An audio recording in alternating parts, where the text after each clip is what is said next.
This week I brought my team to a place of many deaths and great misery. Welcome to Most Haunted and SS Great Britain.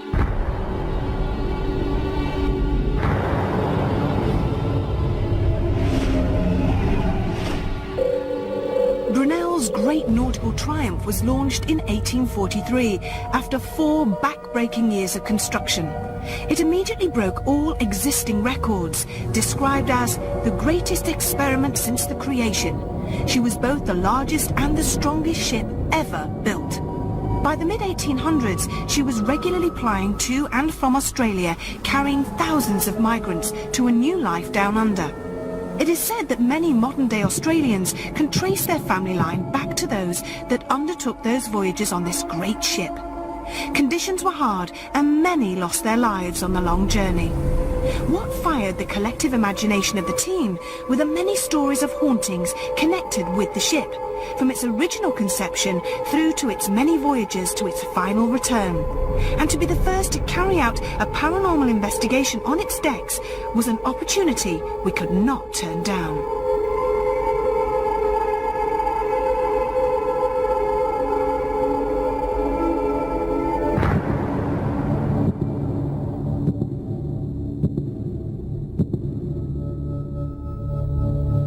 This is the promenade deck and the most active area for paranormal phenomena on the ship. Many people died here on their way to Australia, and it's thought that their ghosts still roam the decks of their eternal voyage.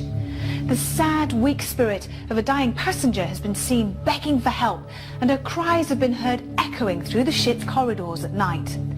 A very popular captain mysteriously disappeared during one voyage, and it's thought he either committed suicide or was murdered, but as his body was never found, some believe he simply vanished.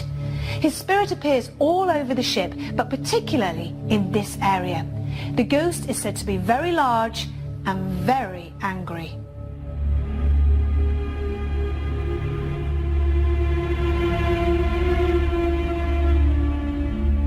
The majority of passengers on the SS Great Britain stayed in steerage, a place of suffering, illness, sadness, and often death.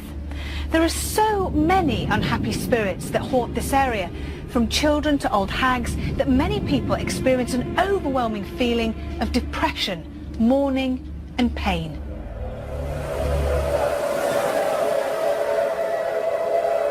This whole ship is literally riddled with ghost stories and tales of sad spirits trying to communicate with the living. But who are they?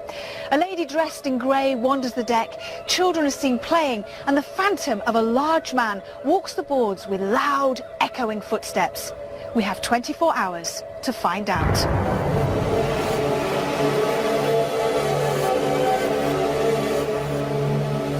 Given the diversified history of this once world-beating vessel, what would historian Leslie Smith have uncovered regarding its incredible past? Isambard Kingdom Brunel was one of the greatest Britons that Britain has ever seen, and behind me is one of his triumphs, SS Great Britain. He was a brilliant engineer, which is reflected, of course, in the whole of our history. This ship has sailed over 1 million miles and carried passengers of all classes right the way across to Melbourne and round again. The ghosts that haunt this ship are varied. Vast majority of people stayed in the steerage, which is the 3rd class. It was cramped conditions, very difficult, and if people were taken ill, others joined in soon afterwards. Further up, we have, of course, people promenading on the decks too, and these are seen in the forms of ghosts. A lady in Victorian costume is seen regularly, and when people chase after her thinking she's a guide, she disappears. Now let's consider the ghost that I really hope we might see tonight. A magnificent seafaring captain by the name of Captain Grey. We would be excited to see him. He's reported to be 17 stone and 6 foot, and in his day would be like a pop star, really. And if you were captain of this ship, SS Great Britain, you'd be pretty famous. What made him even more famous, or strange in memory, is that he disappeared. We don't know what happened to him on one voyage. Some say he suffered with depression and jumped over the side. Some say he was killed by people looking for gold who killed him when he caught them. One thing's for sure, a huge dark figure, very angry and very challenging, is seen here on the ship too.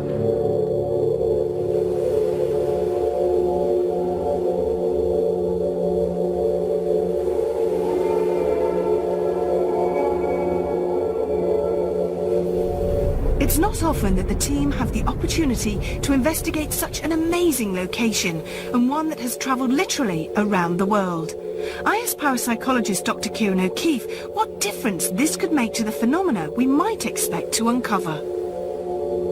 This is fantastic. What an amazing place to investigate. It is absolutely superb. I think I'm more excited about this location than I am about any of the other places we visited. It really is just a historical treasure trove. I find it amazing. What makes me so excited about this place is that there's never been any other paranormal investigation that's taken place on this ship. We're going to be the first. I know, and I find that a little bit surprising as well, because it's not as though we're dealing with a location where there isn't a lot of phenomena. There seems to be a lot of eyewitness accounts and a lot of different types of phenomena, you know, so I'm quite surprised there hasn't been a group, but also quite privileged that we're the first here. Now, there's a lot of history with this ship, a lot of emotion, a lot of death, people being on long voyages, you know, to Australia, a lot of children. A lot has happened in this ship. Do you think we're going to be picking up on more emotion than anything else? A bit like the stone tape theory type thing. I think you're absolutely right. If there is anything in the stone tape theory and picking up an emotion, this is the place people are going to pick up on that emotion. The sadness, you know, the melancholy, the hopes, the dreams that people had, people may pick up on that. I was looking at the passenger manifest from some of the voyages. On that passenger manifest there's Beatty, there's Howe, there's O'Keefe, there's Fielding. So we've got surnames associated with the people on the crew. Are you having a laugh? I'm being absolutely deadly serious about this. Yeah.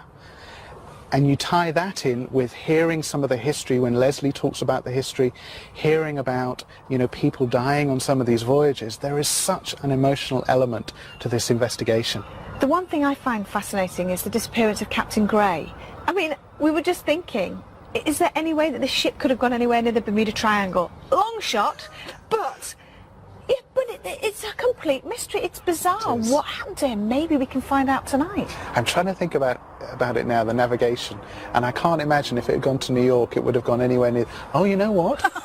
I'm thinking about it now. It did end up at the Falkland Islands at some point. So maybe the route it took could have gone through that area. We need to do a little bit of research with Let's do Leslie. some research. Fantastic. We've got to get to the bottom of this mystery tonight.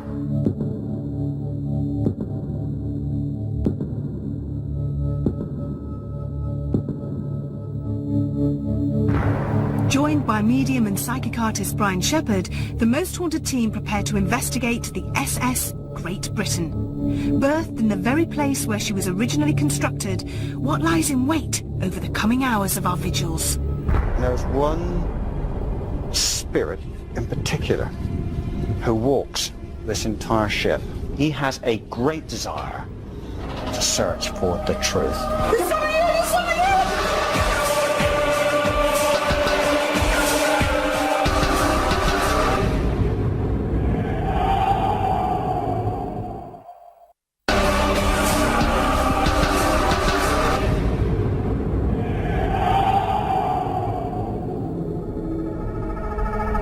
The Most Haunted team are in Bristol to carry out the very first paranormal investigation of the SS Great Britain, rescued from the Falkland Islands and returned and restored to its former glory.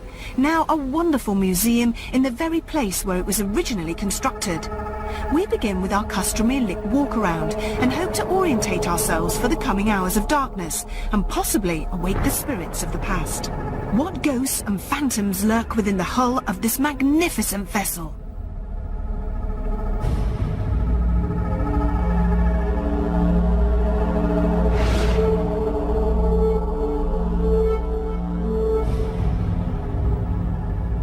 Well, this is fantastic, isn't it? It's a real honour to be here. It is. It's a wonderful, wonderful vessel to be on, isn't it? What are you seeing anything as we're walking along this part of the ship? Oh, well, you know, I've been up here for a while now, and I've walked around on my own, and, you know, I have a sense of many people, you know, many people, well-dressed people around this area, leaning over the side, waving to people on shore there, just waiting for this ship to move off. Can you see what they look like? What sort of clothes they're wearing? Oh, sure. They're wearing, you know, ladies in very long dresses, some with coats to match, almost down to the ground. Gentlemen in tweedy suits, etc. Black top hat type things. Is there any one particular spirit that is haunting that people, you know, if we came here for a tour, would see? Yeah, there is. And, well, I think so. Now, I haven't been all over this vessel, okay, but I've certainly been up here. I've been in one or two places. And there's one spirit in particular who walks this entire ship. Right. That's a man, Okay. okay, who died on this ship. And I'm also got a name, Okay. or a Christian name anyway, of a George. Okay, George. He just became ill. Okay, now I think he died of food poisoning and was indeed eventually buried at sea. Right, okay. When did this happen?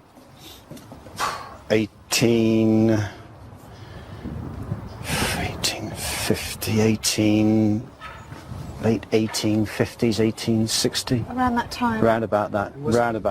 he a passenger, or was he part Oh of yeah, the yeah, crew? yeah. No, he was a passenger.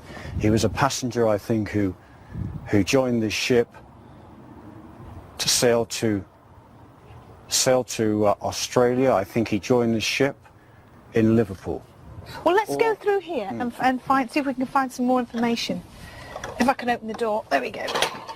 Heavy doors.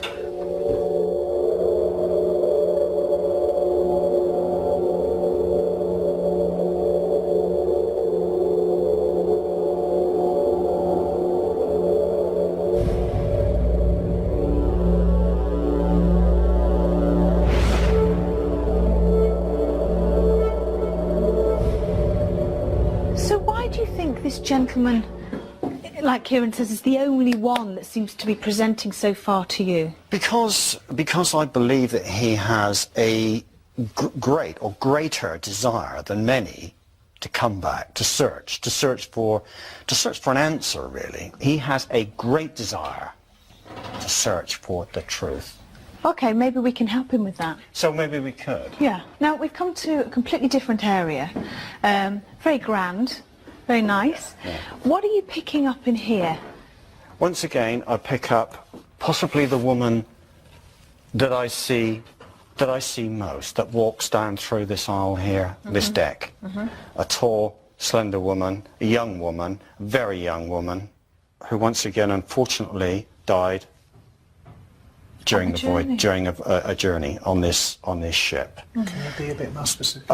You said very young. Yeah, I mean, Kieran, I think we're talking about someone who was 20 or, do you know, even less, Right, probably. okay.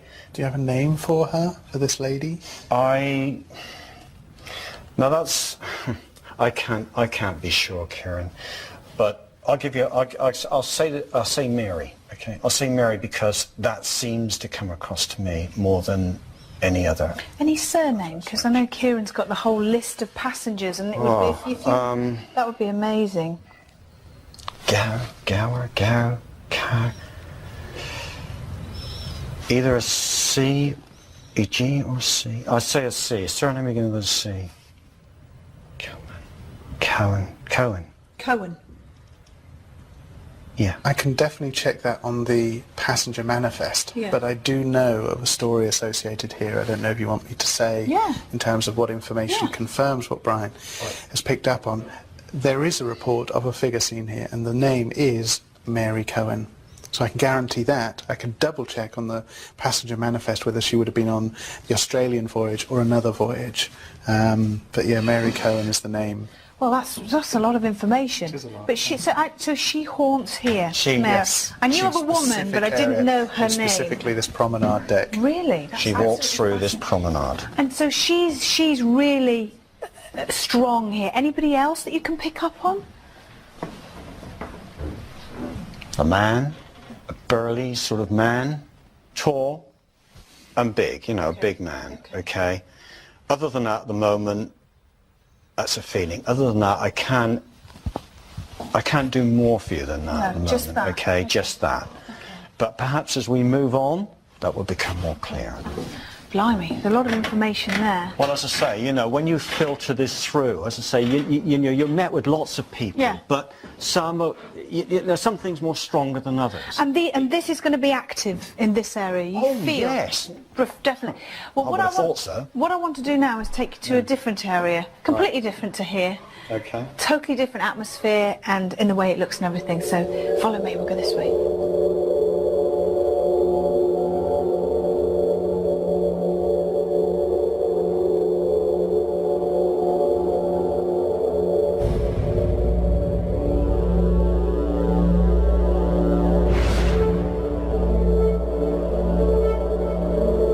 I'm gonna get, you know, cut to the chase. Who's haunting down here? Do you know, once again, I'm going to bring the George figure back into it because I still feel him, you know, Okay. in all the areas we've been in so far. Once again, I feel that the large presence, the man, who I think, you know, what can I say about that? Becoming a little clearer in that I would believe that's an official, probably, you know, one of the crew, if not indeed a captain of the ship. Any name or initial that you can see with this big gentleman? And you're saying he's the one that could be a captain? Yeah. As I say, I had to think on that for a while. Just now, on the other deck there, I was well, not evasive, but you know, I wasn't too clear about that but now I think, you know, I'm certainly getting I think it's a John, a Christian name of John, big man, yes, John, captain, possibly, surname. Gray. So John Gray, possibly captain. John, possibly captain. Okay, time Big period guy. when he was a captain, can you give us that?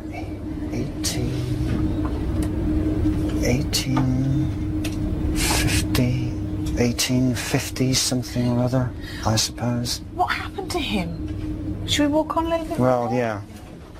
As I was saying earlier, we're talking about this large figure, the male figure. We're now, or I'm saying, yes, I think captain of this. Captain John Gray. John Gray, this ship at one time. So how did he die? How did it? Well, I was going to go on to say that what I do feel about this man, I don't think he was an evil man or anything. I think he was probably quite the opposite. In actual fact, quite a levelling influence on the ship and a jovial kind of. Generally happy kind of a person. So he's a nice guy. Yeah, but I think there is another side to him. I feel that he was probably a depressive person. He could have also been in some pain for some ailment, put it that way. I can't be more specific than that. But so there were times when he was suffering a lot of pain. I have a feeling that he died. Yeah, he died on this ship also. He died on this ship. Now, how did he die? Suicide. That's what I believe. Suicide. He killed himself. I think he did. How did he kill himself? Can you see that? He was drowned, I think. I believe he threw himself from the ship into the sea and that was it. He was drowned. It was an act of suicide. It was wanting to do away with himself. When was this? 1860, 67, 60, 67, something like that. Okay. I can't be absolutely sure. And he's the big man, and he's haunting the whole He ship. haunts this ship. You know. Why? If he wanted to do away with himself, I think it's because of the passengers. There's this. Sorry, Kieran. There's this sense that he did away with himself. He separated himself from the passengers. He still had concern for their welfare. And he wants to oversee their welfare, if you like. He belongs on this ship. It's where his spirit belongs, to oversee the welfare of the passengers en route to wherever. Okay. Right. Lots of characters, lots of people Lots to of get in touch with. yeah, and also lots of people to be scared of. Okay. Well, yeah. yes, indeed, possibly. All right, well, let's turn the lights off in the whole of the ship and get ready to really get to the bottom of this location. I think it's going to be a good one. Let's do that. Let's go this way. Our initial exploration of the vessel has unleashed a number of interesting characters, with Brian sensing the ghostly presence of Mary Cohen, who died during one of the many voyages, the Phantom of George, whose spirit still roams the decks, and perhaps most intriguing, the mysterious disappearance of Captain Grey, whose image Brian has brought to life on paper. Will any of these spectres make contact with us in the coming hours as we switch to night vision?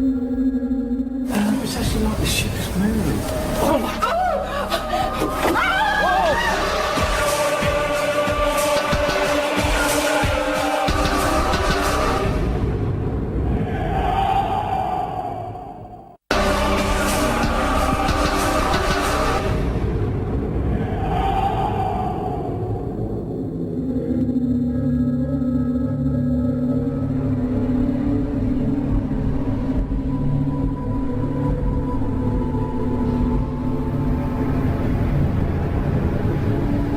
The Most Haunted team are in Bristol, investigating the SS Great Britain. Brian has already sensed a number of spirits whose ghostly connection with the vessel is seemingly very strong. Will they make themselves known to us as we continue our vigils in night vision? How's that creaking?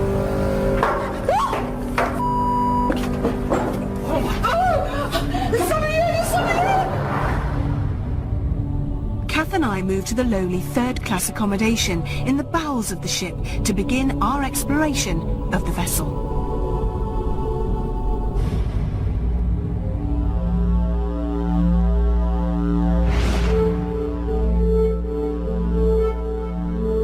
Here we are, me and Kath. Hey? How brave are we? Mary, you going first? Yeah, come on. I'll stand by the door. Hi. Yeah, it's like it's moving. Do you feel that? I think it's because it's on a slope. Okay. Are you feeling a bit dizzy? Yeah. I was walking around before and I said, I really feel like it's really rocking. It's strange. Is there anybody here? Can you please tap? Please tap if you can hear my voice. Me? It's me. It's the floorboards. Kieran warned us about this. Yeah. They're uneven, aren't they? Maybe that's why I feel like I'm You look like you've got piles. I don't know. Is there anybody here? Are there any spirit people here in this place? Come and talk to us. Let us know.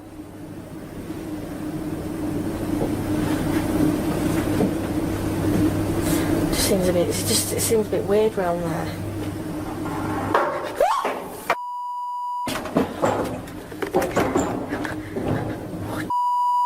I told you there was something down there. Yeah, come on. Oh, now she wants to go down there. I'm sure I saw a shadow. What was that? Yeah, What was it? Well, I don't know if...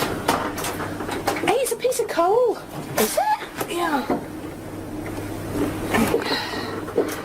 A piece of coal. Now, look. Is this the same noise that it made? Yeah. Right, okay. Let's throw it back. I'm going to throw it back to you. Can you throw it again? Come out the way. Might get hit. No, I want to see if it picks it up. We don't mean you any harm. We just want to talk to you.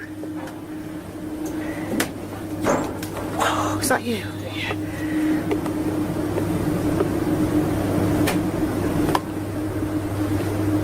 Hello?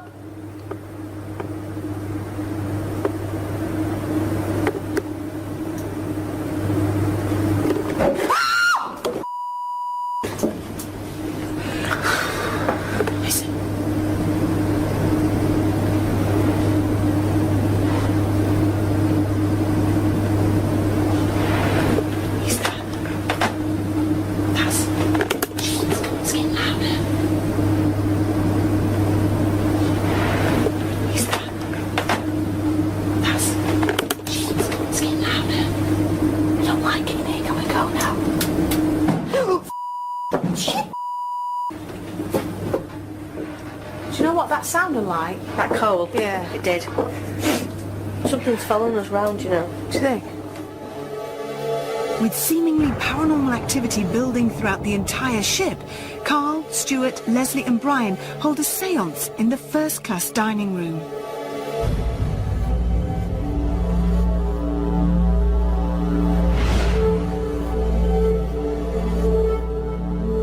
It's crowded, isn't it? Why does it feel crowded? No, do you know I said to you just now about feeling as though the ship was coming back to life? Yeah, It's surrounded. We're surrounded with people.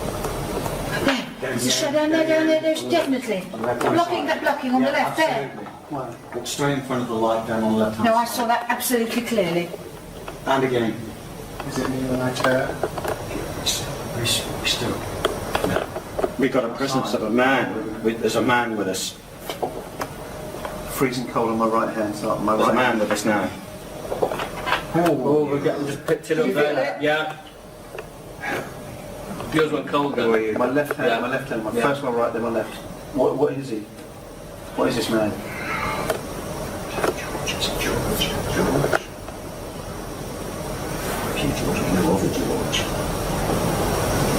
What was moving my seat?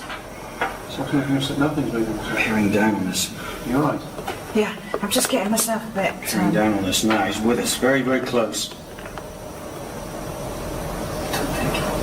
So maybe was he a servant? A waiter?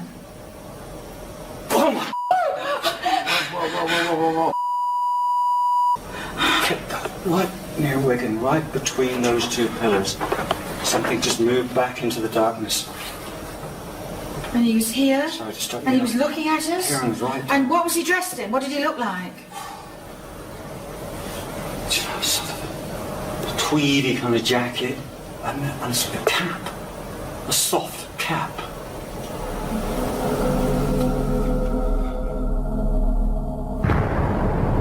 The team are in agreement with me that solar vigils may be a way of uncovering further activity. So I ask Leslie and Kieran to be our guinea pigs for this experiment down in the steerage area.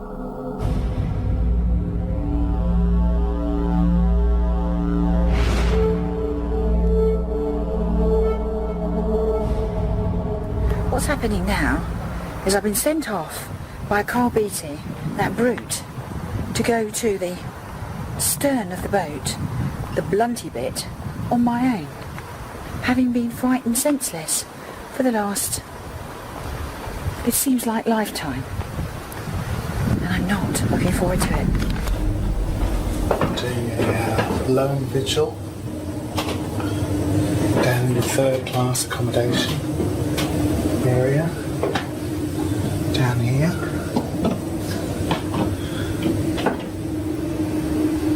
This is a very bizarre place.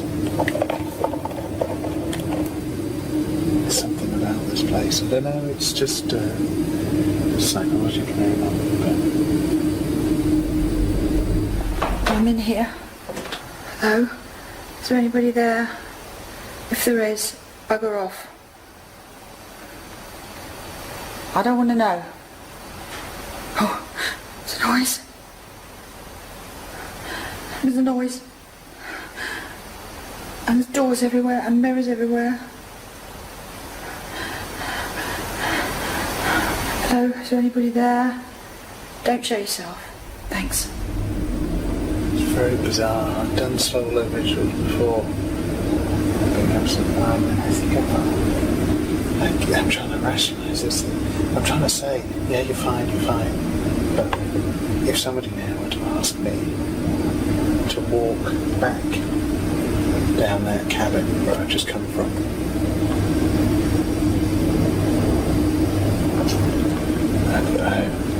that'd be quite tough. It could be quite tough to do that. I'm now hanging around a lot in the foyer and pretending I've been in there longer than I have. And when they see this film, what was that? Oh, when they see this film, oh no, I went in and I did what I said I'd do, but not for long. I'm going to have to look back now. It's so stupid. I don't know why I volunteered to do this solo vigil in an area that I knew it's on my mind. And even maybe if it's here. And even maybe if it's here. And even maybe if it's here. And then to make it even worse, I walked to the very far end. The very far end. So I've got longer to walk back. Leslie's fear is understandable, but I have never known Kieran to be so affected by a vigil, and their experiences together with the poltergeist activity that Kath and I have witnessed convinces Carl that Steeridge is an area that he should return to on his own lone vigil.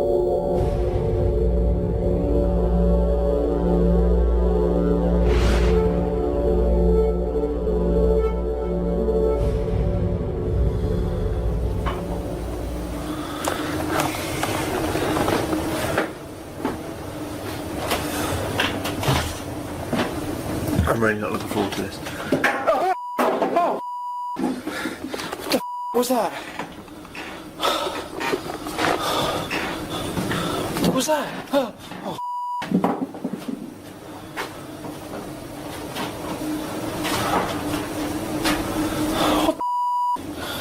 There's no one there.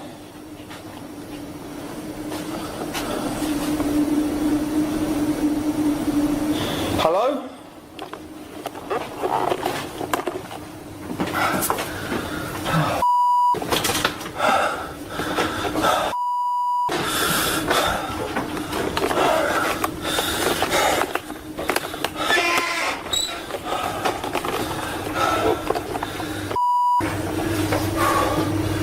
That scared the shit out of me. Hello?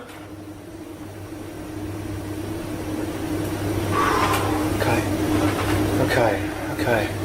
If you're here,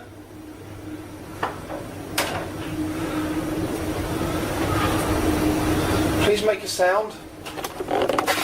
Oh, what's in there? Oh shit.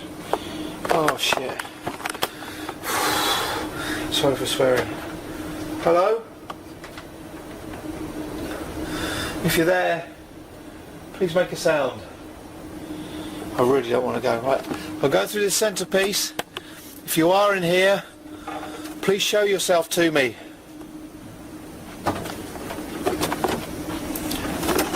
Oh shit.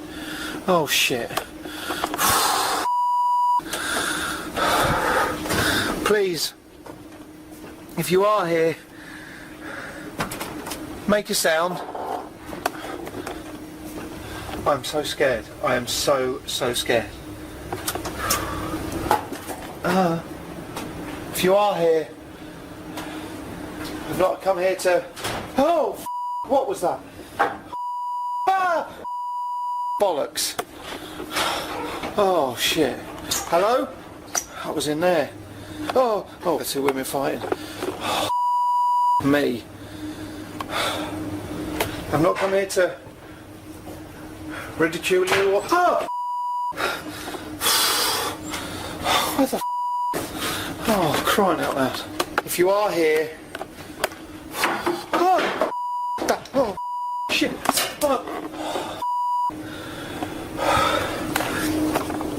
I can't even tell you how scared I am at this present moment. I really can't. Bollocks to that. Okay. Oh shit, oh shit. I'm not kidding, this is one scary place. Oh.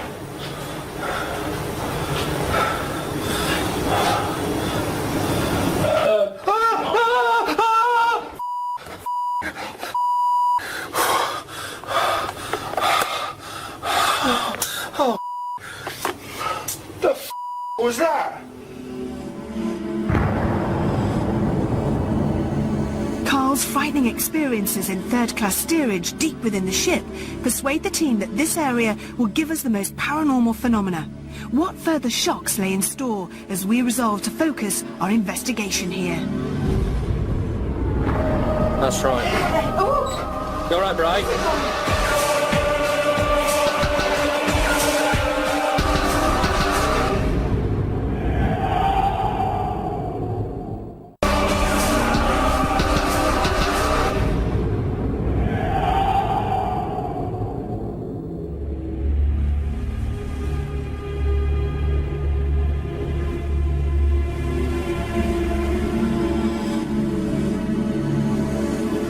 The Most Haunted team are in the thick of an investigation of the SS Great Britain berthed in Bristol. We have encountered so much activity in third-class steerage that we have resolved to concentrate our efforts in this area. So Leslie, Stuart and Brian return there to hold a vigil.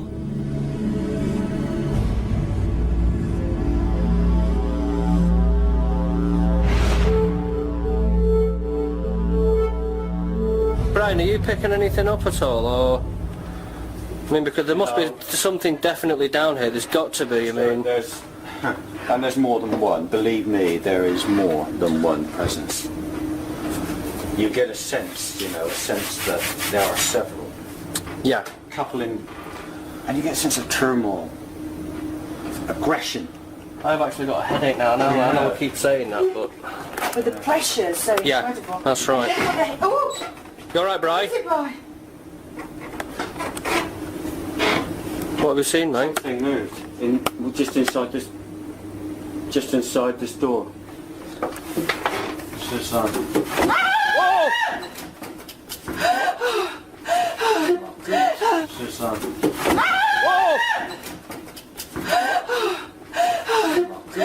What's up? Jesus. What the what are you looking at? Something fell on me. I thought it's gone. There's something here. There's something here. There's something in there. Get down, get move! Wait. Stop. Hello? See the string moving. Do you see the string moving? Hello?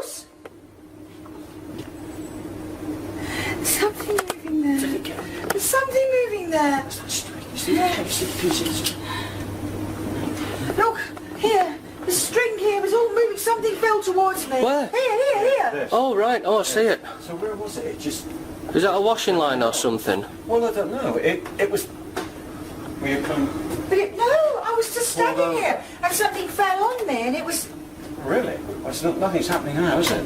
Well, where's this come from? Well, I don't bloody know. No. Where's it go, Stuart?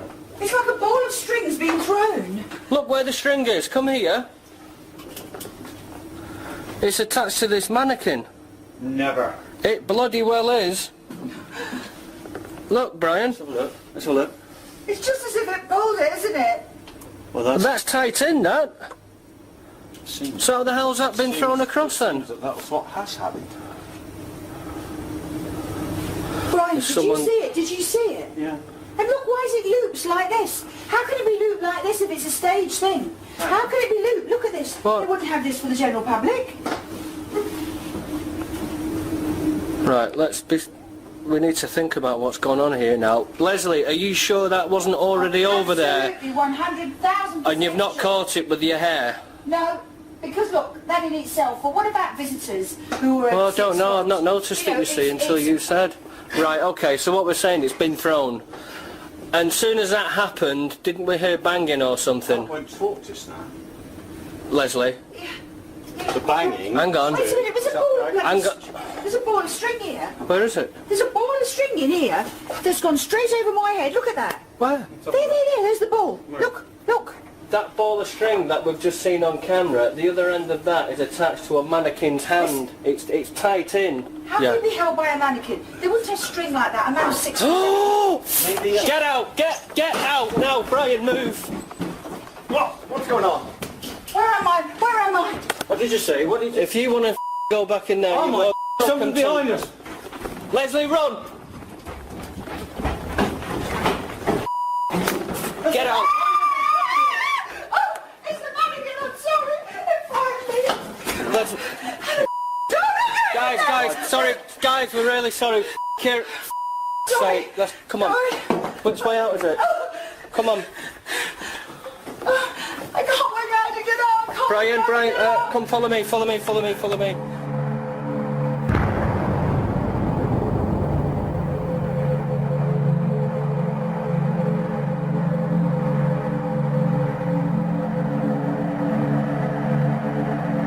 Our investigations continued both in groups and in solo vigils until the light of dawn persuaded us that we would be unable to achieve much more on this occasion.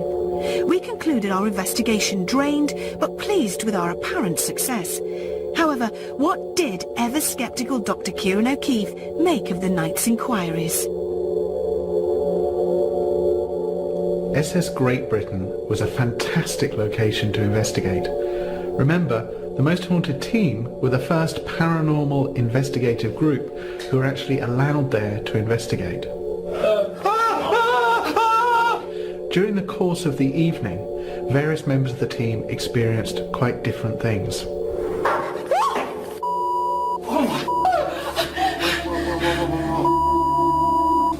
At one point earlier on in the evening, Carl said to me, was there a possibility that I found any area of the ship frightening at all? And much to his surprise, I did answer yes. The third-class accommodation area did seem a little bit spooky to me. Carl decided to send me off on a lone vigil in the third-class accommodation, and you're hearing it probably for the first time, I did get genuinely spooked. I don't know why I volunteered to do this solo vigil in an area that I knew would play tricks with my mind, and even made me a bit scared. Now, I would argue that it's simple psychology. I had already built up the idea in my mind that it was a scary place. I was worried that somebody might jump out at me anyway, just to, play a trick on me, as it were. I was very conscious that I was at the far end of the ship and it was quite a distance to go in order to exit the ship.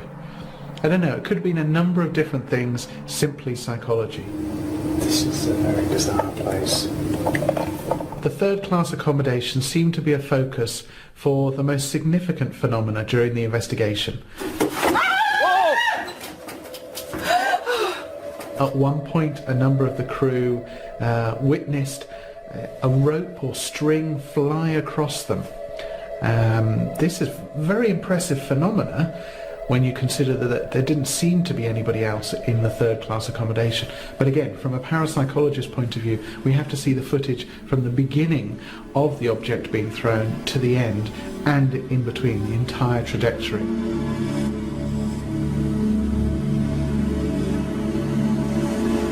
The most haunted investigation of the SS Great Britain had been an overwhelming experience, filled with mystery and incredible contact with phantoms from the other side. Had we once again proved beyond doubt that something lingers after death to taunt the living?